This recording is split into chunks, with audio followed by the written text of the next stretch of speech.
पर्वत इस धरती पर या इस पृथ्वी पर सबसे ऊंचे स्थलखंड होते हैं जिनका आधार चौड़ा होता है और ढाल तीव्र होता है, ऊपरी भाग शंकु के आकार का होता है, उन्हें पर्वत कहते हैं। और जब इस तरह के कई सारे पर्वत आपस में मिल जाते हैं तो उन्हें पर्वत श्रृंखलाएं कहते हैं, यानी कि माउंटेन रेंज कहते हैं। याद हुआ, कई तरह के पर्वत आपस में जब मिल जाते हैं तो उसको क्या कहते हैं? पर्वत श्रृंखला, यानी माउंटेन रेंज।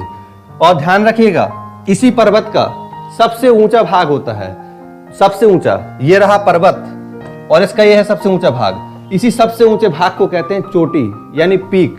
तो कोई पूछे चोटी क्या है तो कहना किसी पर्वत का सबसे ऊंचा भाग क्या होता है? चोटी होती है। ठीक है, ये वो वाली चोटी नहीं है जिसके पीछे बर्बाद रहते हो, यानी बालों की चोटी। ये क्या है? ये पर्वत की चोटी है और इसका स्पेलिंग भी क्या होता है? पीक। ये पहाड़ी क्या होता है? पहाड़ी को अंग्रेजी में कहते हैं हिल। हिल का मतलब ये नहीं कि दिमाग का हिलना। देखिए, पर्वत और पहाड़ी में क्या अंतर है? सिर्फ छोटा सा अंतर है। जो विशेषताएं पर्वत की हैं वही पहाड़ी की हैं। अंतर सिर्फ इतना है कि पर्वत जो होता है इसकी ऊंचाई 1000 मीटर से अधिक होती है। अगर 1000 मीटर से कम है तो उसको कहेंगे पहाड़ी। कहीं कहीं 700 मीटर भी कहा जाता है, लेकिन मेजरली आप समझिए 1000 मीटर। 1000 मीटर से अगर कम होगी तो उसको क्या कहेंगे?